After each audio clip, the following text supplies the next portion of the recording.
everybody, this is VixenGaming and welcome to the Shadow Alice deck tech, powered by Force of Will Hub, your one-stop shop for all things Force of Will trading card game related. We're going to be focusing on the type of deck that makes your opponent's board worse than yours. It's a very reactive based deck. For those of you who have played chess, imagine this deck to be black. So the central theme of this deck is to be giving your opponent a lot of -2/-2s across their entire board.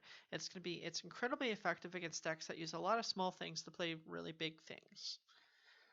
This centralizes around the Godsart Walpurgis's Knight to give their entire board -2/-2, including their J rulers, including anything that comes in afterwards. Even if she dies, it is a continuous effect once activated. Incredibly strong. Does a lot of things such as making their big things more manageable or making their small things largely obsoleted.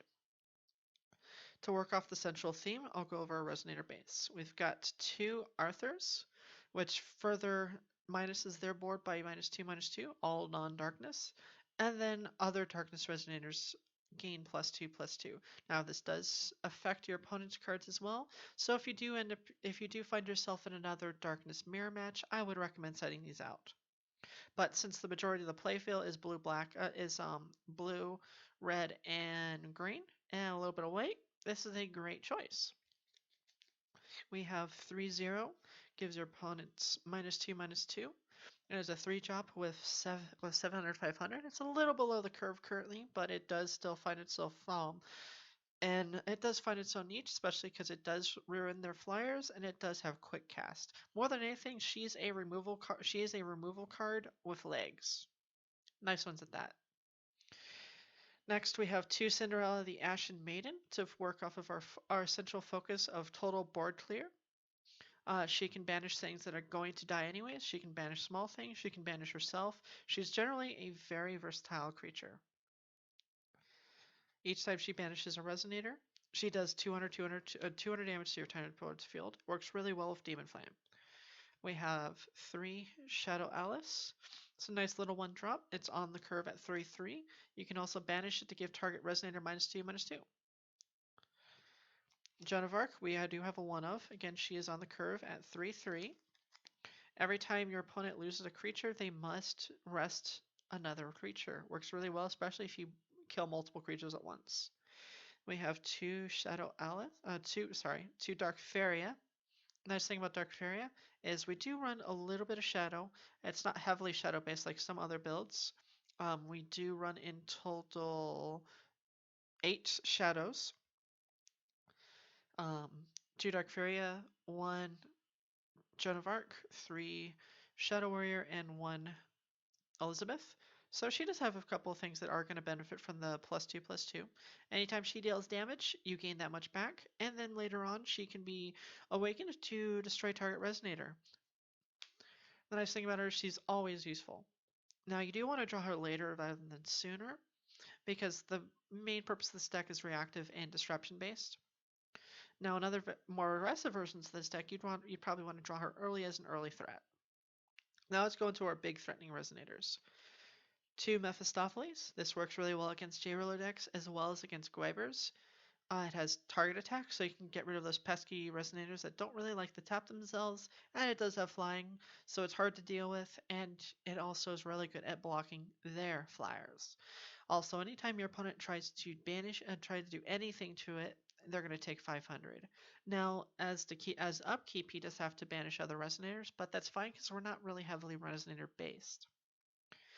And then we have Elizabeth as a 1 of. She is a surprise win condition, especially when you draw into a lot of mass board hate. She starts getting ludicrously large, especially if something happens where they try to sling for lethal and you have like a Endless Night or a 0 that just barely prevents them from hurting you. And then Elizabeth just comes in and cleans up all the resonators and then cleans up the opponent, resting and resting constantly and just doing lots of damage. It can do a lot of things. So now that we've gone over our resonator base, let us go over our disruption. We have 2 Spiral of Despair, which is incredibly powerful against decks that have a lot of moving parts, which is our current metagame. We have two, the Scorn of Dark Alice, which is one of our ideal turn one plays. Look at the opponent's hand. Any sort of information you get is already powerful. Plus, doing stuff such as, okay, you know what's in your hand. You also got rid of their Lancelot, you got rid of their Guinevere, you got rid of their Elvish Priest, their Morgiana. Great play. We've got a lot of cheap removal too. 3 Demon Flame works really well with the fact that we're going to do lots of global -2/-2s, and then with Cinderella, who does global damage, this can just get rid of big threats. Thunder can be used to pick off smaller threats, as well as a weakened J-Ruler, or you can use it to just poke for lethal if you have to.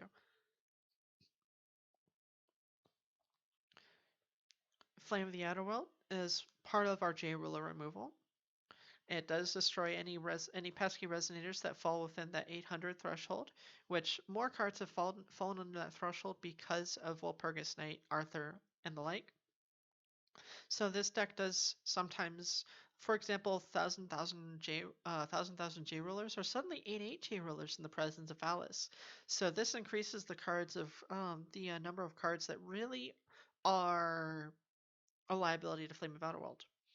We have 2 Stoning to Death as our generic removal. Works great at getting rid of big threats or immediate threats if that's the case. Then we have, this is one of our optional choices. This is what I went with in terms of testing. It's been testing pretty well. Endless Night. Destroy Resonator. All of the Resonators gain -2/-2.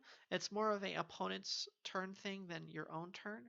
It's more of reactive based. That again, why I made the chess analogy that this is largely akin to playing black. Works really well at preventing them from swinging for lethal. Also works really well at destroying their board after a Gwaber play. Let's go over our Regalia base now. We have 2 Leviathan. Gives your ruler swiftness, works really well because then Alice is more of an immediate threat out the gate.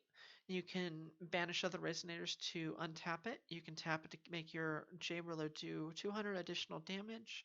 And you can also banish to give her imperishable. And finally, you can discard another copy of itself to produce 1 red will. Now, that's not going to be used very often. Sometimes it does, but the majority of the time, you're going to use it to give her swiftness and to protect her. Sometimes deal more damage. It's a very nice card. Should not exist because it's really stupid. Now we have Schrodinger. Schrodinger is, we're only running 2 because you don't really want to draw into them. Maybe get 1 off of Walpurgis Night and play 1 more at a later basis. We do run Fetal Movement because we really want to flip it 3. We do run that Fetal Movement to push it into the 5+ territory. Works really well because now you've got a really, really, really threatening Shadow Alice. We do run 2 Maribel as well because we are not blue. We don't have Hera. And because the Moonlit Sevier has not dropped yet, we don't have access to the new Black Destruction. But the nice thing about this is it does protect Shadow Alice, and you can use it to remove Pesky Regalia. This is especially important against, for example, Death Scythe, because after they try to get their Death Scythe back, you can remove it from play with Shadow Alice. Then the last board choices are entirely tech-based and meta-based. 1 Barrier Shadows works really well against Regalia-based decks and J-Ruler-based decks. Robe of the Fire Rat to deal with their Red Rush. And Fetal Movement Outer World, which we use to poke for lethal, or to be used as a answer to them trying to remove stuff, return stuff to the deck, or against Yamada Cannon trying to play really big things. Let's go ahead and go over our stone base. We're not going for a real greedy stone base because we're only running 2 colors. 4 Stone of Scorched Bales. 3 Darkness Stones. We are mostly black based. We have 1 Moonshade for mana fix. We have 1 Gribalesta. It does produce darkness, and it is used to make your opponent's resonators smaller. It's nice because sometimes you can use it to push for that last little bit of lethal. And then we have Little Red, which is both used offensively and defensively. Works really well, especially mid to late game when you do start working on that shadow-based resonators, and you start making things a little bit bigger, either to push you over and run over their resonator, or to protect your resonator, just do that little extra damage. So the last thing I'll go over is the general strategy of the deck. against against the current meta decks, the main things we are going to be looking for are really spell heavy hands.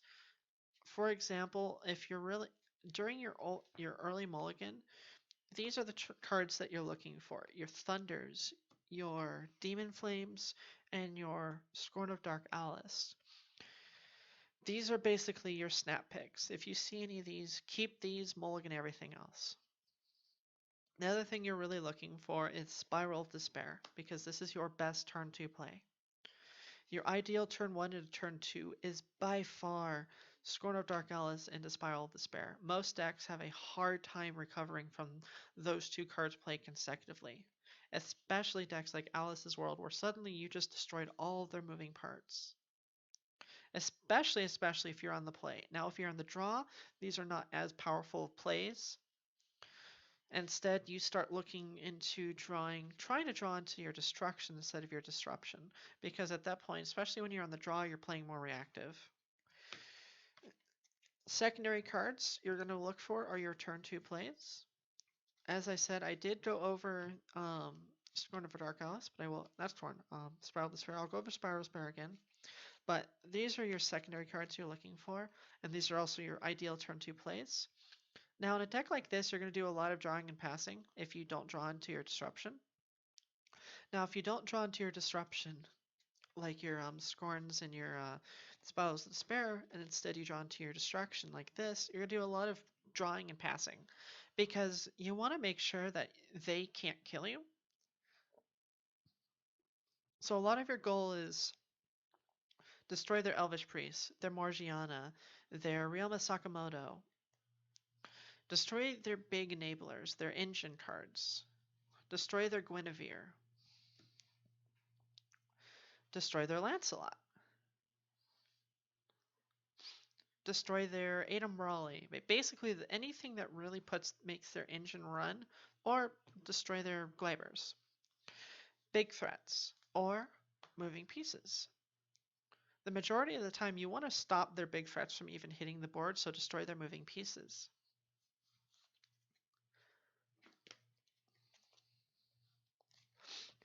Turn 3. Now again, because against the current meta decks, we're going to be playing a lot of draw pass. These are the other cards you're going to see.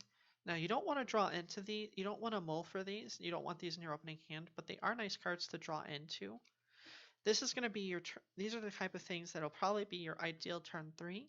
These are to prevent your opponent from swinging for lethal, especially when if they do manage to get their Guibers on the board, if they really do manage to get their big plays, these are going to be your, I'm not going to take lethal this turn, and I'm going to stabilize the next turn. Usually by the time you hit this point, dropping this will prevent them from swinging for lethal, and then usually the following turn you can Dark Alice them. From the point where you can finally set up Dark Alice, that's when your Resonator base actually starts to matter. That's when we start playing things like Arthur, when we start playing Mephistopheles, when Zero becomes even more of a threat, when Cinderella becomes more of a threat.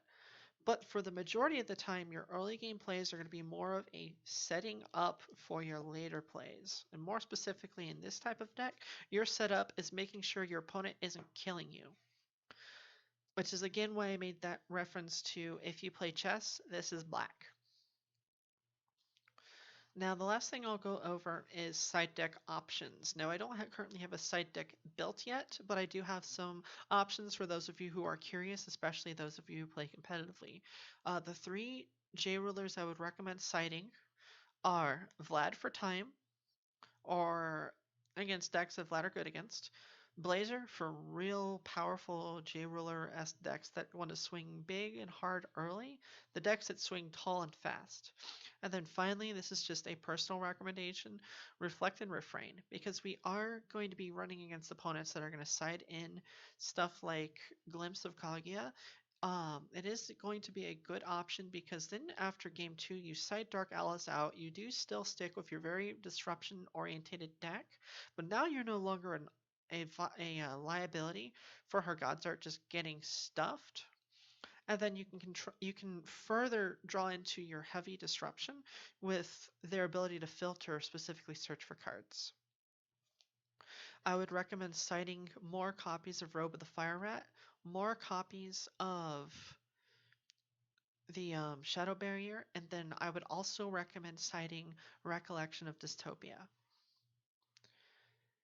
At this point, I have gone over pretty much everything I want to go over for the deck, so I do want to thank anybody who did take the time to tune in.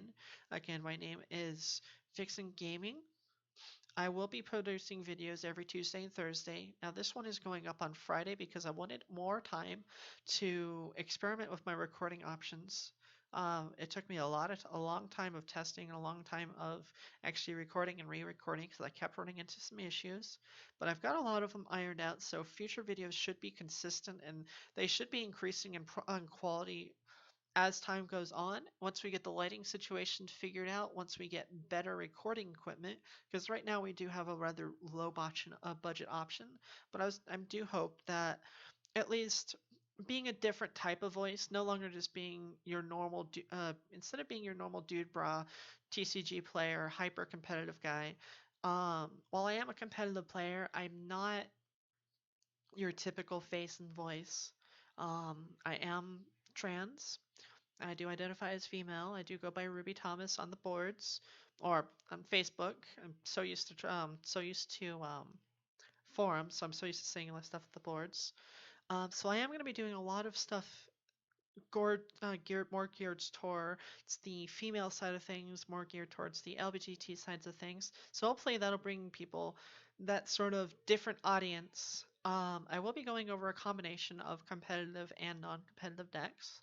I will be going over basically optimal versions of non-competitive decks. You know, the type of deck that like Were Rabbit, for example, well, it's not a very viable option. I will be going over versions that can catch the and catch people off by surprise, especially if they're not used to that type of deck. Well, it's been a pleasure. I do hope that everybody enjoyed the video. I do welcome any constructive criticism. Talk about the deck, talk about things I could have talked about in the future. As for the deck, it is a deck I use rather often, so if you do have any changes to the deck, feel free to voice your opinion. Again, this is just my opinion. I don't purport that it's better or worse than any other type of deck. It's just the type that I do think that works rather well against the current meta. Now, it is going to change wildly when the Moonlight Savior drops, and I'll revisit the deck at a later point. But the next few decks I'm probably going to be covering are going to be the recent tournament winners, and I will be covering the pre-releases in my area as well as unboxing. So that'll be some additional content for people to look forward to in the near future. This is Ruby Vixen signing out.